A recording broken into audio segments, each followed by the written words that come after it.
প্রথমত তিনটা মেজর এরিয়াতে আমরা একসাথে কাজ করবো ইউএনএফপি এর সাথে। একটা হচ্ছে আমাদের পলিসিটাকে যুগোপযোগী করে তোলা এবং বেস্ট প্র্যাকটিসেস যেগুলো আছে পৃথিবীতে এই ডেমোগ্রাফিক ডিভিডেন্ড কাজে লাগানোর জন্য সেইভাবে আমাদের ইয়ুথ পলিসিটাকে ঠিক করা।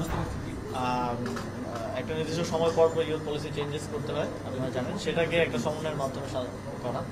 আপনারা জানেন আমাদের 18,500-18,000-এর উপরে যুব সংগঠন আছে, কিন্তু শুধু রেজিস্ট্রেশনটা আমরা দিয়েছি, কিন্তু এরপরে এটার ফলো আপ ডেটাবেসটা আমাদের কাছে নেই আনফর্চুনেটলি। ওই ডেটাবেসটা তৈরিতে ইউএনএফপি আমাদেরকে হেল্প করবে, যাতে করে আমাদের কাছে একটা ডেটাবেস থাকলে আমরা তাদেরকে কিভাবে কাজে লাগাতে পারবো। আপনারা দেখেছেন যে এবার যখন গ্লিটারের টুইন লেমন ও অ্যান্টিব্যাকটেরিয়াল ফর্মুলা বাসনকে চকচকে জীবাণুমুক্ত করে আমাদের দেয় গ্লিটার গ্যারান্টি। উত্থানের পর যখন বন্যা হলো তখন আমাদের যুব সংগঠনগুলোকে আমরা নির্দেশনা দিয়েছি, সারা দেশে তারা কিন্তু ভলান্টারি অ্যাক্টিভিজম করেছে।